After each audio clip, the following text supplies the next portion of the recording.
Pops in a pod. Pops in a pod.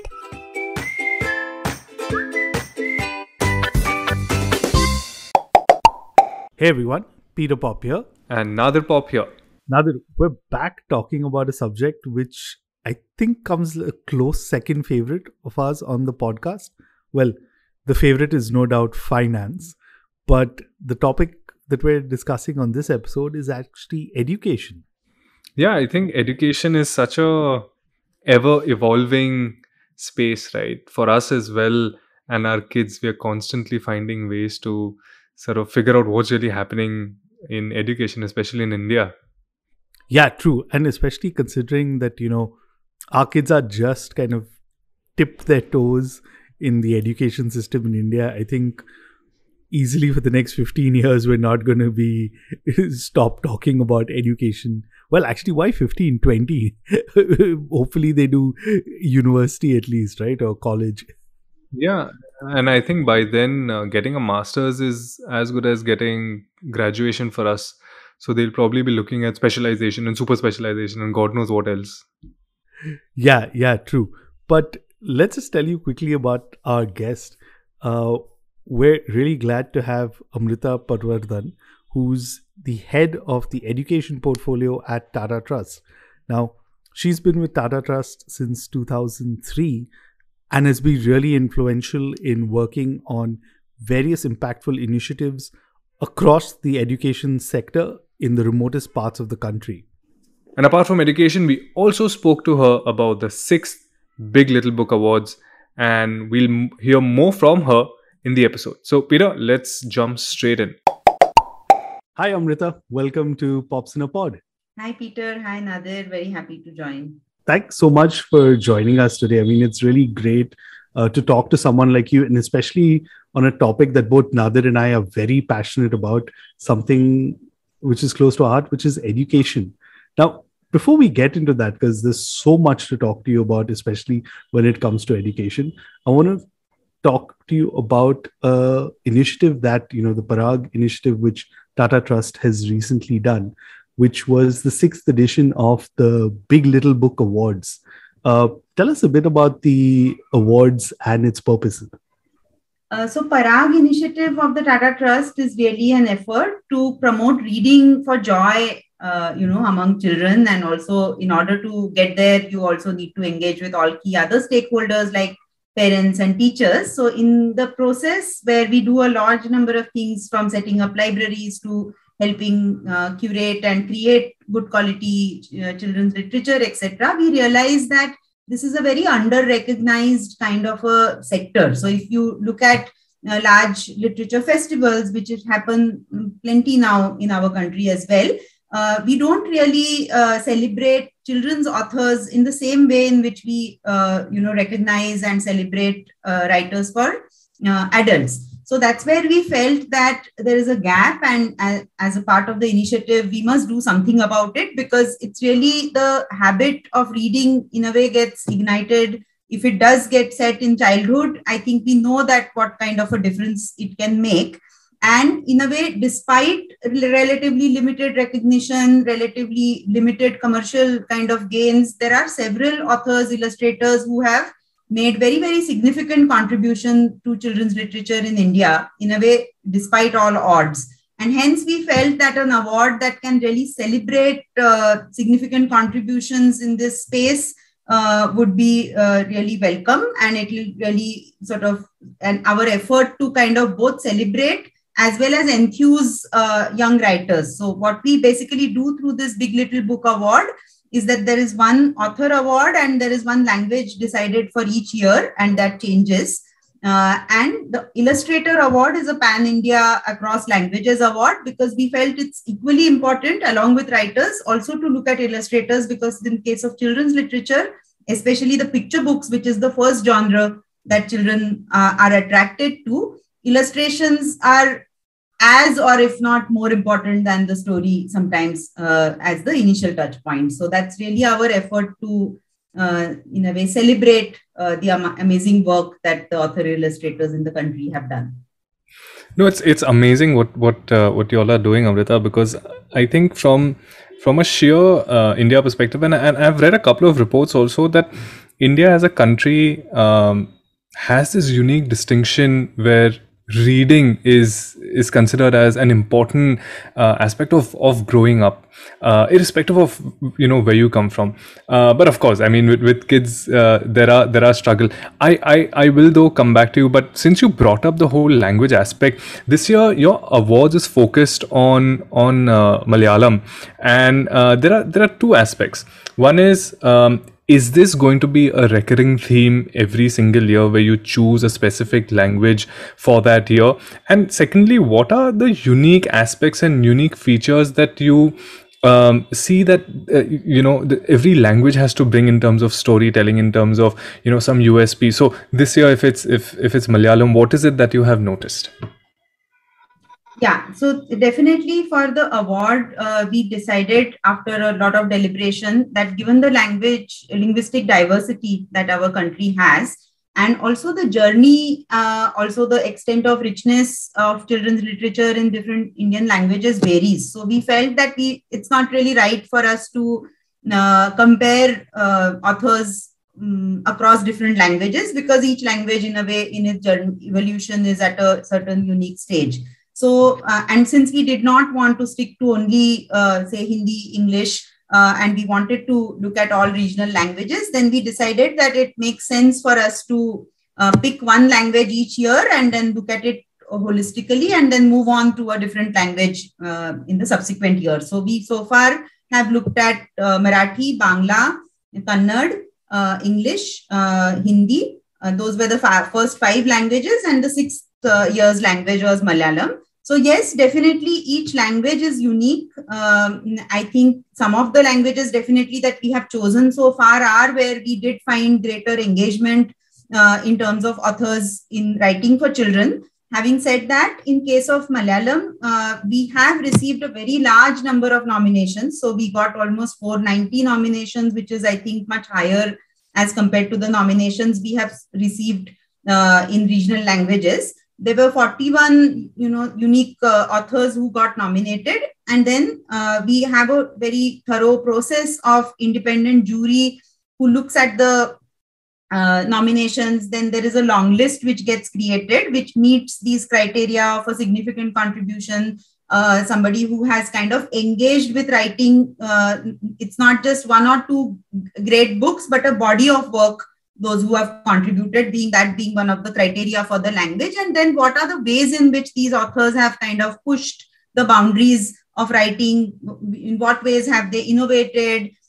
So those are some of the things that the jury really look at. So even the jury is a very handpicked kind of a set of people who are not associated with any particular publishing house, but they are those who understand children and literature from different vantage points. So some who are academicians, practitioners, those who actually, some of them who create content for children, etc. So in that process, about 7 authors long list got created in this year for Malayalam.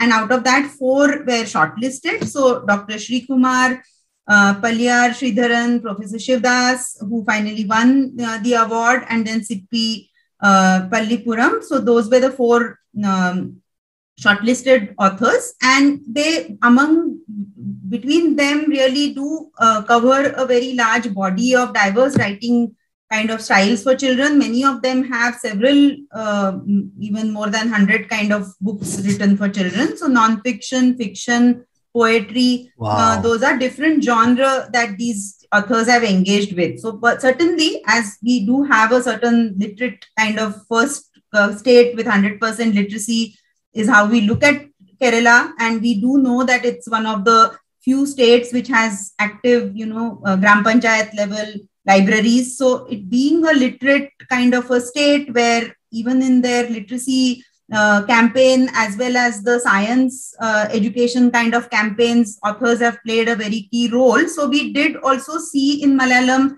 including the winner, a lot of non-fiction also writing which has happened, science popularization kind of writing which has also happened. So that was one of the aspects which probably was a bit more unique when it came to Malayalam. Wow, that's actually very fascinating. I never kind of linked the whole thing where, Malayalam being the language from Kerala, and then again looking at the literacy rate, right? Because you'd see a variety in there. Now, of course, like you mentioned at the start, right, that India has a very rich literature. And I'm going to put my hand up first. I mean, well, this is an audio podcast, but I am guilty of this. Is when you think about it as parents, right, from that lens, I'm one of those parents who's guilty of reaching out to, your international literature or storytelling. We all know the Grimm brothers and things like that. These are the kind of stories that our children grew up with, or we grew up with, and now we're just passing on blindly to our kids. Whereas in India, you have, whether you take each state, each language, there'll be very different characters, stories that in there. And this is also getting compounded by the fact that now children are using tablets and screens, mobile phone screens, more than books when you compare them to previous generations. Is that something that you've noticed? I mean, you've been a teacher. Is that something also that you've noticed change? And what do you say about parents who want to make their children more aware of Indian characters, right, or Indian stories? Absolutely. So a couple of points. I think I also have introduced my children to a variety of international literature. So I think good literature is good literature. And in a way, literature also, I think, plays these two roles in a way of both, windows and mirrors kind of. So they open up unknown to us, as well as they help us understand ourselves better. So we need all kinds of books. So good international literature, introducing that to children is also excellent. But yes, we do need a lot more effort often to make Indian quality children's literature, awareness around it, accessibility, dissemination channels, all of that needs to be a lot more active. And when you say the awareness part at the parents' level, definitely plays a key role, because in case of children, often they find books which are mediated through the access that parents, teachers, and institutions like the schools and the libraries are able to provide to them. So that's why I think it's equally important for that awareness to be there with these adults who navigate or in a way mediate the access to quality literature for children. So one of the things in that process that we have attempted to do since last 2 years, this is the third year that we will be releasing this Parag Honors List. So we basically do a year-long process where we reach out to publishers. In this case, we are currently able to do it only in 2 languages, English and Hindi, that we invite publishers to submit their books that they consider are good. And they need to be originally written manuscripts. So not translations, etc., are not considered in this category, where then we get the jury to look at each book and we help them curate a list of outstanding books that have been published in a given year. Because again, we felt that this awareness, because sometimes having too much also confuses everybody, that there's so many things on the shelf and which one do I select and how do I know what is good for children. So while we strongly believe that children need to be given choice to finally select what they want to read, they should not be handed down. Somebody else should not be making that choice to them. But in order to build greater awareness in adults, we have this Parag Honors List, which about 30 odd books in English, about 15 odd books in Hindi, average of the last 2 years is what has been put out. And that during World Book Fair and other ways in which we put that list out, that can become one of the reckoners. But that, of course, is not the only way. I think curated festivals of children's literature which have started, if there are increasing number of both print and other mediums, like even including your podcast, which curate good quality children's literature, puts out reviews, make recommendations, including awards, both for authors as well as for specific books. Those can be some excellent ways in which, in a way, you are able to make those recommendations and say, I have read something which has excited me and you putting it out there. So we do need a whole host of ways in which that awareness of quality literature can be built up, because fortunately now, as compared to 20 years back, when there was really a paucity of Indian original children's literature being written, now we do have some very excellent publishers who are producing good quality writing for children in multiple genres. But the dissemination channels and awareness around it is a real gap, and we do need to pitch in, I think, in that process.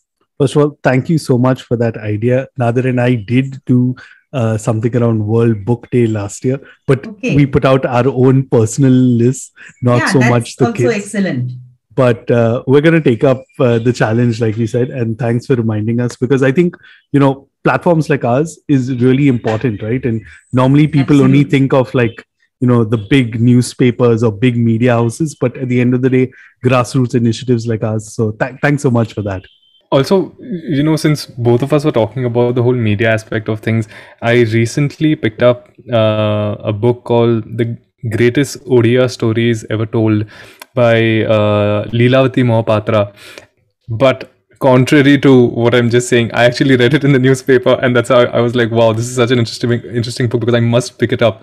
And it's just very fascinating that she did so much research behind that, and she really was so passionate about Odisha and really wanted to bring out that effort, that folklore that could one day just be lost. And we keep hearing this, right, Amrita, that India is a land of 6,000 languages, and every day we are losing so many languages because there are just no people left. And I think that's the effort that is required from a very primary stage in terms of education, which actually brings me to my next question for you. So currently you lead the lead education at Tata Trust, and prior to that you taught at a primary school, college, and even as an educator in general. So we figured that, okay, I think you'd be the best person to help us out in terms of understanding.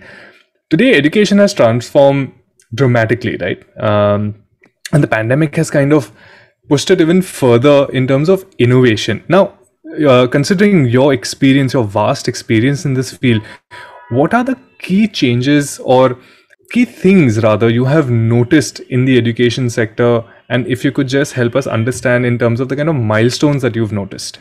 So if we look at especially last 30 odd years, so from 1990s onwards, to the district elementary education DPP program, district primary education program, which was launched, we have seen a lot of impetus in a way to universalization of access to elementary education. So while post-independence, certainly all children were supposed to go to school, we still had a very long journey in a way to get there in terms of school infrastructure, all rural children getting enrolled to school. So I would say that the decade of 90s and in 2000 also, a lot of impetus really was to get children enrolled in schools.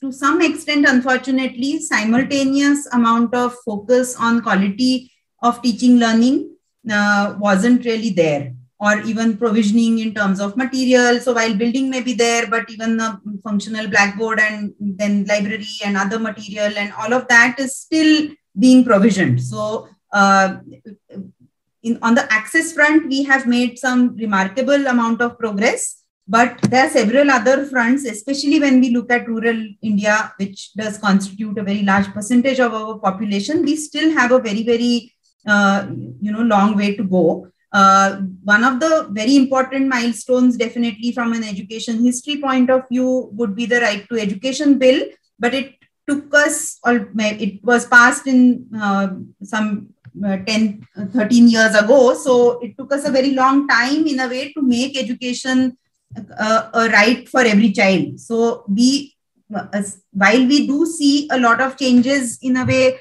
in the classroom processes, or say technology applications in education, or certain number of schools which are emphasizing co-curricular areas alongside academic areas, but we must remember that often gets limited to a very small segment of schools in relatively urban areas. So if you look at the vast majority, I would say that there is predominant kind of way in which education that all of you experienced and I experienced, a lot of it seems to continue, that we have a very exam oriented education system.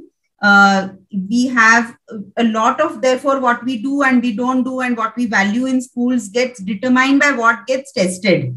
And if in the testing process, a lot of the questions are basically based on, remembering answers, so rote learning, then that's what also the teaching turns into. So in a way, at one level, while we see a lot of changes, we also need to remember that a lot has not changed. So a lot remains the same, and we really need to now prioritize the whole educational experience for each child. So the classroom experience, if it is inviting for the child, if the education and the kind of teaching learning is really building on the innate curiosity that each child, and as a parent we experience, children have so many questions, but often the education system doesn't really give space for child to sort of ask questions, explore at his or her own pace, differing interests that children have, to be able to offer them different pathways, even if the curriculum is set. And one of the things which we desperately, I feel, also need is along with these academic areas of focus, almost both, I feel, in private and in government schools, the whole co-curricular areas of work, whether it is sports, whether it is arts, whether it is libraries, whether it is laboratories, they often tend to be on a periphery. So I really feel that having made a very significant amount of progress in getting almost all children enrolled in schools, we really now need to make sure that the educational experience of every child is a meaningful one, and the child is able to really grow to his or her potential. And that's really what we need to focus on. Oh, that's so beautifully put. I mean, it's very strange. Us as parents come to this understanding, right? And I'm going to add a little context here. I played a lot of sports when I was in school. And there was that always in India, we have that typical Indian mentality, right? You either focus on co-curricular or you focus on your academics. Both cannot go hand in hand. And if you ask me now, so many years later, and as a parent, I don't remember that much of what I learned in school. It's a different story. How much I learned am I actually using at work or in my day-to-day life? But the lessons that I learned on the sports field are something that I still hold dear to me, because those are memories that I will always cherish. And unfortunately, in India, parents don't seem to get it, right? Like my parents, I was lucky in a way that they let me do what I want. Is that something you're noticing among other parents also, or just Nadir and me are anomalies when very, we're like, very let common, the kid do what actually. they want, right? Because this is a clear distinction between academics and performance, like you said, performing exactly the way testing is, rote learning and all of that, and interest of the child. Yeah, no, I think that's a very large societal, in a way, challenge that we have. And to a large extent, I feel that the very formalized exam-oriented system pushes everyone in a certain direction. We certainly have a lot more now examples of parents and even schools taking kind of initiative to introduce children to different career pathways. But again, that's a relatively more of an urban kind of phenomena, particularly in rural areas. Structured career counseling, introducing children to different pathways for their professional growth, and each child being able to identify what they are good at and what interests them, and then helping them chart out a career path basis that, rather than going with that good academically good students can only do 2-3 doctor, engineer, or now management. That one has to really break out of that. So we do have some interesting, I think, role models and examples that are out there, but we need again a lot more in that space, so that children are able to actually do what they are passionate about and then excel in that, rather than chasing just a single pathway. Yeah, because the problem with the abundance of engineers is now all of them are in the advertising and marketing industry or Yes. in investment banking and finance, right? I don't know how many engineers actually are doing engineering. Yes. We were talking about Amrita. In fact, you were talking about the fact that how the importance of the awareness in classroom, right? That what are we teaching to the children, and what is it that they are taking away in the classroom. Today we are recording this in the month of January 2022, and there's a lot of talk about hybrid school system, like just like how we are. I mean, hybrid working it's eventual, right? It's going to happen. But this whole hybrid school system, which is mix of both online and offline, what are your thoughts on that? I mean, do you see it materializing, making sense? Do you think the kids, because I'll tell you where I'm coming from. Both Peter's son and my daughter will never, I mean, maybe Peter's son will, but my daughter, I don't think she's ever going to experience what primary education looks like in a building, in a school building, right? She'll never see a primary school section, because next year she'll go in the first standard, and that's it. That's a separate section altogether, infrastructurally speaking. What are your thoughts on this whole hybrid system? Do you think it's here to stay, or I mean, considering there's this edtech boom happening, so I just wanted to understand what you think about this. So I do believe that because of pandemic and the kind of, in a way, unplanned shift to online education that some segments of the society experience, to some extent, some aspects of it are here to stay. I also feel that there are certain positives with technology usage for education, but when we are able to use it as a tool and not across board. But overall, if you ask me whether we should look at hybrid way of teaching learning, I would actually say no, because of the following reasons. If we are all bound by right to education as a act under which we are all obligated, the state is obligated to provide quality education to every child. And if we look at a lot of research that has come out in the last 6 months in particular, now there is like ample data to say that in the rural areas, less than 10% or somewhere between 10 to odd percent children actually experienced online teaching in a regular way. So, which means that the 90% were deprived of their right. So when we are talking about hybrid, even that as a possibility, I think that as a possibility itself exists only for a select few. Because in urban areas, we have required infrastructure, we have parental capacity to pay, we have devices, every child has a device, but that reality is not really a generalizable reality. And whatever system-wide solution that we adopt has to be applicable to every child. So if some of the schools, teachers do choose to engage hybrid education and all their children are able to access it, certainly there are some positives that we can also take with it. But as a system level solution, I think we have to make sure that physical schools can be made functional as soon as possible. We reduce the disruption as much as possible, because that's really the only way to reach out to all children. So I do believe there are several ways in which meaningfully technology can be augmented, both for teachers and their professional development, as well as for students. But we have many steps to cross before that becomes possible for all children. Right now there are way too many kind of hindrances, and while often we know that mobile phone penetration is so high, often we need to remember that mobile is with the earning male member of the family, and that mobile is not with the child to study, and there are multiple children at home, and that those kinds of devices, connectivity, affordability, none of it really exists. So from a system-wide solution, we need to look at it differently. So then, Amrita, I'm assuming, and allow me to make this assumption, that in 2020 when the new education policy came out, right? It seems very tech forward. And would you say that this is one of the reasons why the NEP would have, pushed this whole aspect of, tech and not really getting into rote learning and understanding the child's unique aspects and not pushing them into these watertight compartments? Because what you are saying and what the NEP states in its charter is very similar. So as I said, please allow me to make this assumption. Would you then consider that yes, it's in the right step forward?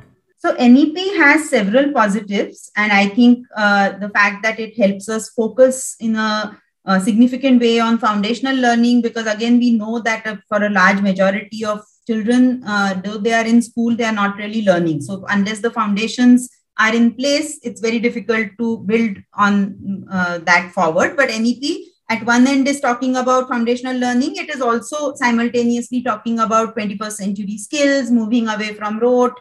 Then when we go further higher up, it talks about interdisciplinary kind of teaching learning spaces. So there are several of these welcome directional kind of vision that NEP carries, and we need to build on that. However, NEP, in a way, while it got released in 2020, it doesn't very upfront acknowledge the pandemic and the school closure and the COVID kind of a situation. So while at that time, perhaps it was felt that it's going to be a passing thing, and therefore probably a forward-looking policy does not really need to talk about it. But we are now realizing that something which seemed like a couple of months of closure has now become almost 2 years, and schools reopened and again now they have closed. So we also are realizing, because especially Tata Trust work is mostly in rural areas, remote areas, in aspirational districts, in tribal areas, we are realizing that the whole recovery from pandemic is going to be a very serious and a long process. It's not something that is going to get over as soon as schools reopen, because they may again shut down. So I feel that in NEP, these kinds of disruptions, which right now have happened on account of COVID, tomorrow some of it may happen on account of climate change. We need to really make it part of our ways in which we create multiple learning spaces, not just in schools, but also in the community. So children's learning is not disrupted, even if schools have to close, and even if online access is not available, then multiple access points of education and learning and providing that continuity, that's something that we really need to factor in, because that's a big learning for us as well. I'm very glad that you mentioned the kind of work that you're doing. And at this point, I want you to give not just Nadir and me, but also our listeners who are listening to this episode, a kind of reality check, right? And I'll put a context to it where, today, if Nadir or me, we're told that, our kids cannot go to school, it's just a matter of us taking our laptop or our spare laptop, opening it up, putting our kids sitting in front of the laptop, starting the class. Everything's fine. We've got broadband internet connection. We've got multiple phones in the house. And if, say, next week we're told, okay, the kids need to go to school, we'll either drop them off in an Uber or a bus or a taxi, whatever. Yes. And it's very seamless, right? Because there's no disruption as you're saying. But contrast that to what you're seeing on ground in non-metro cities, right? I mean, places where you're working, like, what have the last couple of years been like? What has the disruption been like for students there? Yeah, so I think disruption is very, very severe, and often because that's not the context that often more urban audiences look at, we often tend to underestimate that, because like you very rightly said, our children very seamlessly transition to online learning, and we therefore felt that, all right, that's probably what is happening to majority of the children. But even if we look at the first report which came out was ASAR 2020 report, which came in 2020 itself, and it highlighted some of these realities that, majority of the children online learning as the way we see in urban areas is really very, very marginally available in rural areas. What is primarily available in rural areas is certain percentage, maybe about 1/3 of the children are getting some resources on WhatsApp. So it could be a recorded video, it could be a worksheet, it could be something else. But especially as parents, we know that just provisioning of material doesn't result into learning. You need engagement, and learning is effectively a social kind of process. So just pushing some worksheet or sending one video, whether or not you understand it, that's not really something which results into learning. And especially with young children, we know that they're so active and they need that kind of physical activity. They need concrete material with which they manipulate and engage with in order for their conceptual, understanding also to grow. So particularly, I would say that younger children, their education in particular has been very, very severely impacted. I have seen in the rural areas, older children in secondary schools, they somehow are able to pull in, they have some ability to move around, and also within the house, they are the ones who are likely to get the device for whatever hours possible. So with older children, I feel somewhat the picture is a bit mixed, but with younger children, the disruption on account of school closure has been very, very severe. And apart from the academic part that children have missed out, it is also midday meal and other provisions which are very critical. We know that given the nutritional status and the very sort of alarming levels of malnutrition that we have, the midday meal itself plays a very, very important role. So while dry rations were given to families, and I'm sure that did help, but the one cooked meal that the child was getting, that also being disrupted. So all these aspects, I think, have had a very, very serious impact, and particularly girls, children coming from vulnerable, disadvantaged communities. It is being feared that a percentage of children out of school, which currently in NEP itself is estimated to be about 3 crore out of 25 crore, children who are enrolled in schools, about 3 crores are out of school.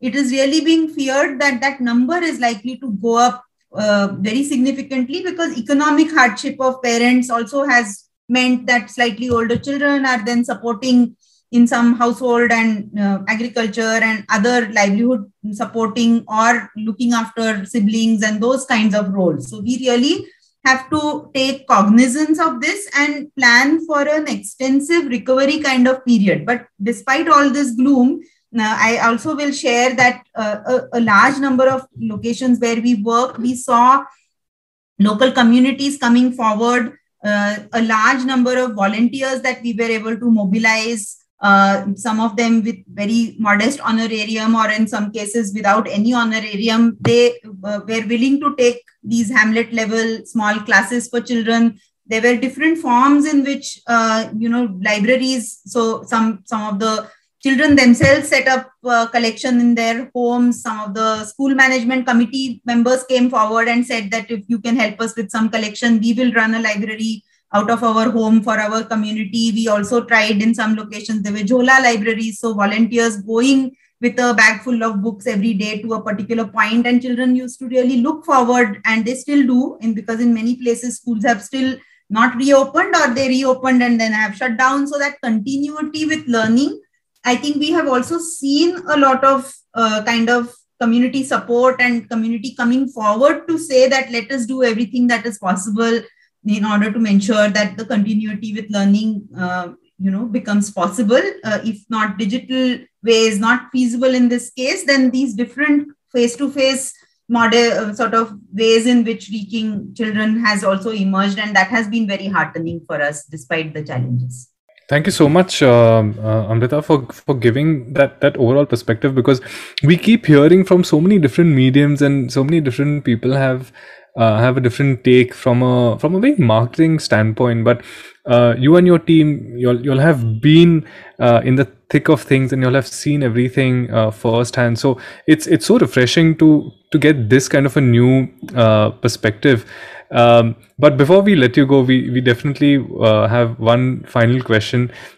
We spoke about the Big Little Book Awards in the beginning. We just wanted to understand, what are the other initiatives in the field of education at Tata Trust that you could tell us about? Anything that we can keep an eye out for this year, and maybe educate our listeners a little more about these initiatives. Absolutely. So we will very soon be launching our Parag honor list. We were planning to launch it during the World Book Fair because that has now gotten postponed. We will be launching it sometime next month. So you can watch out for that. We have very recently in Bombay, along with Tata Institute of Social Science, we have inaugurated Center of Excellence for Teacher Education because we believe teachers do play a very, very central role in education system and child's development, and various different ways through pre-service programs, through in-service programs. Several of them are blended or some of them are also online. These professional development opportunities for teachers are being created. So the CET, as we call it, Center of Excellence of Teacher Education, keeps also conducting research and releasing it, offering different courses for teachers. Some of them are open for all other interested people also to take. So that is something that you can watch out for. We also recently entered into a partnership with Ministry of Tribal Affairs and CBSE, and we have designed a course on experiential learning, because that's another concept that National Education Policy talks about, that we need experiential learning. But what exactly is experiential learning? How do we unpack the concept? How do we get the teachers to design their curriculum in an experiential way? So this is an initiative where the pilot batch with 300 odd teachers from the Ministry of Tribal Affairs has already started, and we will continue to offer that course on different platforms in days to go. And we have also just commenced a study to further understand in a nuanced way impact of COVID and school closures on rural education. So that's a study that we will be also, findings of that we will release sometime middle of the year. So yeah, lots of things for interested people to watch out for. Wow, that's like a plateful is putting it mildly also. But that's a lot that y'all are doing at the Tata Trust, and we really appreciate it. Thank you so much, Amrita, for shedding light on such an important thing. And just circling back to what I said earlier, right? I mean, education is something that's close to both Nadir and my heart. So thank you so much for telling us more about this very important aspect. Thank you so much, and look forward to staying connected. Wow, Nadir, that was a really insightful discussion that we had with Amrita. And, we keep saying that, we're really privileged living in the metros. We've really got an insight into how education is in the other parts of India, right? Yeah, absolutely. As I said right in the beginning of the episode, that education is ever evolving and it's so organic, and there's so many things that are happening. And Amrita really put a lot of those things in perspective, right? From a technical standpoint, from a language standpoint, and India being as diverse as it is, there's so much focus and there's so much more that we can explore in the education aspect of things. And like we mentioned in the episode, the Parag initiative of the Tata Trust recently held the 6th edition of the Big Little Book Awards. So in our next episode, we're actually going to speak to one of the winners of the award. Absolutely. I'm really looking forward to that. As always, if you guys have any great story for us, if you know somebody who would love to talk to us on Popsinapod, then write to us at popsinapod@gmail.com, or you can also search us on Instagram and Facebook, leave a comment, share, like, or just introduce us to some interesting people on social media. And who knows, we'll just get in touch with them and invite them over on Popsinapod.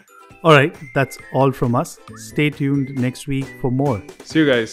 See ya.